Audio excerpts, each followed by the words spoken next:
आने वाले वक्त में भारत सिर्फ टेक्नोलॉजी का यूजर नहीं रहेगा बल्कि पूरी दुनिया का सेमीकंडक्टर हब बनेगा। जी हाँ, यही प्रधानमंत्री मोदी का विजन और यही है भारत की अगली क्रांति की दिशा। दिल्ली में प्रधानमंत्री नरेंद्र मोदी ने सेमिकन इंडिया 2025 का उद्घाटन किया। उनका साफ कहना है कि अब भारत सेमीकंडक्टर के क्षेत्र में आत्मनिर्भर बनेगा और दुनिया को लीड करेगा। गति शक्ति विश्वविद्यालय के कुलपति डॉक्टर मनोज चौधरी का कहना है, भारत की सेमीकंडक्टर यात्रा अभी शुरुआती स्टेज पर। गति शक्ति विश्वविद्यालय के कुलपति डॉक्टर मनोज चौधरी का कहना है कि भारत की सेमीकंडक्टर यात्रा भी शुरुआती स्टेज पर है, लेकिन आने वाले 10 से 20 सालों में भारत इस इंडस्ट्री में अपना टक्का बजाएगा। भारत के पास पहले से ही दुनिया के 20% डिज़ाइन टैलेंट मौजूद है। स्टार्टअप्स, DLI जैसी सरकारी योजनाएं और टैलेंटेड युवाओं की ताकत इस मिशन को और तेज कर रही हैं। अजीत मनोचा, जो सेमी के प्रेसिडेंट और CEO हैं, उन्होंने भी कहा, भारत अगर इस रफ्तार को बनाए रखे तो 2047 से पहले ही दुनिया का सेमीकंडक्टर पावर हाउस बन सकता है। उनका साफ कहना है, भारत का सबसे छोटा चिप भी सबसे बड़ा बदलाव लाएगा। तो साफ है, मोबाइल से लेकर कार तक, लैपटॉप से लेकर रॉकेट तक, हर मशीन की धड़कन अब भारत में धड़ गई। दुनिया देखेगी कि सेमीकंडक्टर का अगला सुपर पावर कोई और नहीं बल्कि भारत होगा। सेमीकंडक्टर, जैसा हम सबको जरूर पता है कि भले ही कंज्यूमर इलेक्ट्रॉनिक हो या डिफेंस सेक्टर हो या सारे स्ट्रेटेजिक सेक्टर हो, एक बहुत ही इम्पोर्टेंट नीड है।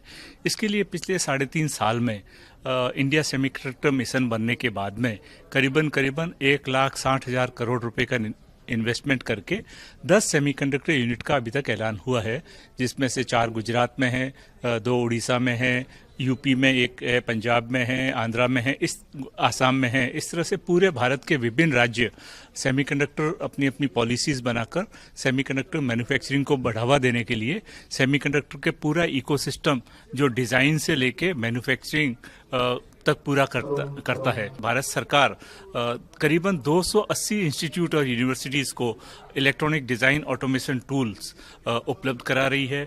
अभी जैसा कि हम सब ने आज सुबह भी सुना कि जो है वो करीबन 23 चिप्स, सेमीकंडक्टर चिप्स जो स्टूडेंट द्वारा डिज़ाइन की गई और सेमीकंडक्टर लेबोरेटरी मोहाली के अंदर में मैन्युफैक्चर हो चुकी है। तो इस तरीके से देखें तो पूरे सेमीकंडक्टर मैन्युफैक्चरिंग और सप्लाई चेन इकोसिस्टम के अंदर भारत की ज़रूरतों को देखते हुए भारत में डिज़ाइन, भारत में मैन्युफैक्चरिंग हम कर रहे हैं, ताकि $100 बिलियन का जो सेमीकंडक्टर का हमारा नीड है 2030 तक, हम उसको पूरा कर पाएँ। और जैसा कि आज प्रधानमंत्री जी ने भी सुबह सुबह बताया कि किस तरह से चिप अपने आप में एक बहुत ही इम्पोर्टेंट एस्पेक्ट है आगे चल के भारत का। और आज भी इलेक्ट्रॉनिक्स और सेमीकंडक्टर ऑयल के बाद में सेकंड बिगेस्ट इंपोर्ट है। तो हम किस तरह से इस इंपोर्ट को रिड्यूस करके सेमीकंडक्टर के अंदर अपना self reliance, make in India, आत्मनिर्भर बनाकर और उसको एक्सपोर्ट करने की दिशा में आगे बढ़ सकें।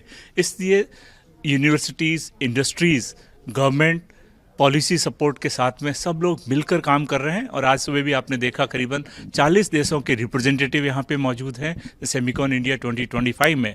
तो मैं यही कहूँगा कि 3.5 साल की प्रोग्रेस बहुत अच्छी है और भारत बहुत तेज़ी से इस क्षेत्र में आगे बढ़ रहा है। सेमीकंडक्टर की दुनिया में ये माना जाता है कि जैसे जैसे चिप छोटी होती जाए, उसका मतलब उसकी पावर, नंबर ऑफ ट्रांजिस्टर्स उसमें बढ़ते जाएं और वो और पावरफुल होता जाए। क्योंकि अब हमें जैसे पता है, मोबाइल के अंदर में भी ज़्यादा से ज़्यादा बड़ा मोबाइल 6.8 इंच स्क्रीन का आता है।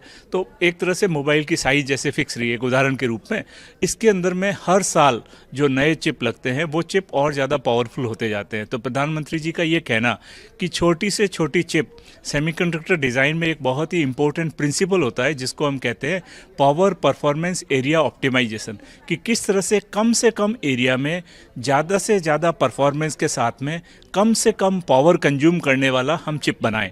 तो इस तरीके से अगर आप देखें तो आगे आने वाली आर्टिफिशियल इंटेलिजेंस की जो एप्लीकेशंस हैं, जो दुनिया है, उसके लिए जब हम पावरफुल चिप बनाएंगे तो वो चिप साइज़ में ज़रूर छोटी होगी पर बहुत पावरफुल होगी और एनर्जी एफिशिएंट होगी।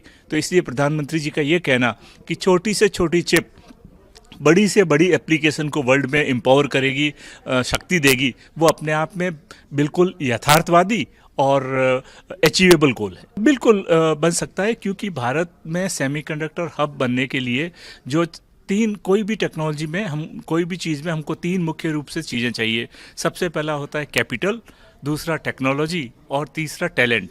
तो हम लोग कैपिटल इन्वेस्टमेंट जैसा कि मैंने बताया, अभी 10 यूनिट जो सेटअप हुई है उसमें करीबन 1,60,000 करोड़ रुपए का इन्वेस्टमेंट किया है और काफ़ी सारी यूनिट्स और अभी सेटअप होने को रेडी है।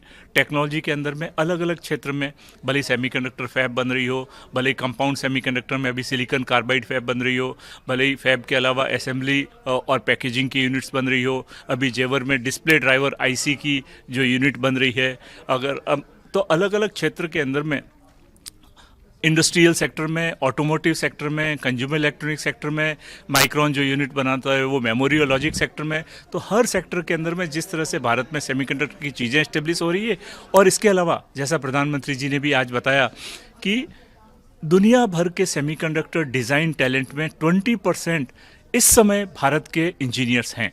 तो भारत के अंदर में बहुत ही बड़ी डिज़ाइन कैपेबिलिटी और टैलेंट उपलब्ध है।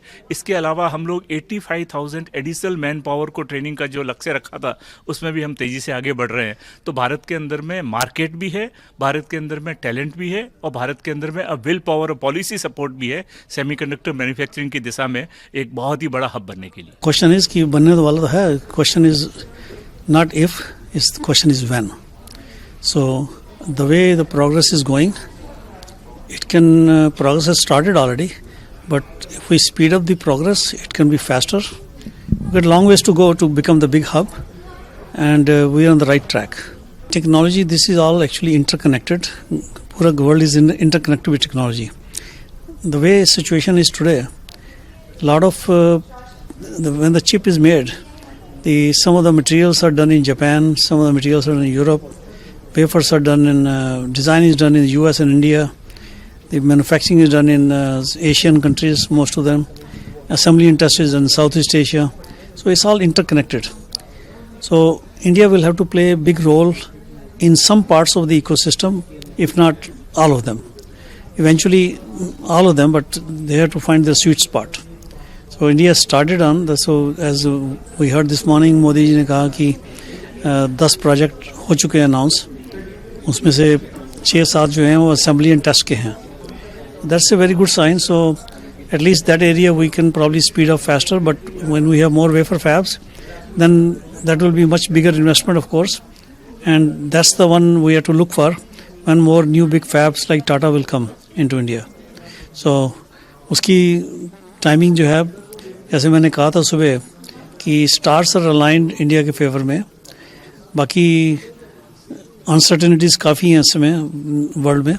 So देखो जैसे India continues to have a good policy and good vision, I think things will go very well. And as this event जो चल रही है आज, second event जो हमने शुरू करी थी, उसमें participation from 48 countries also is a good indicator that it will go in the right direction and probably go faster.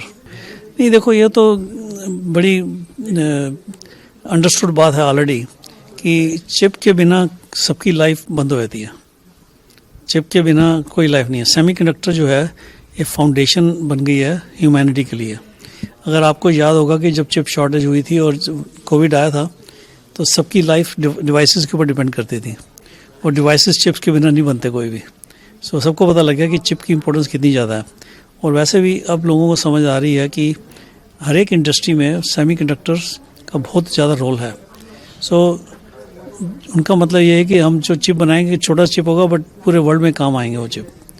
तो उसकी जो तुलना करनी है, the way I said it is that our chip can become a key for the rest of the world for certain applications. The industry is on a very big growth path, exponential growth, and India is showing the alignment to capture the growth.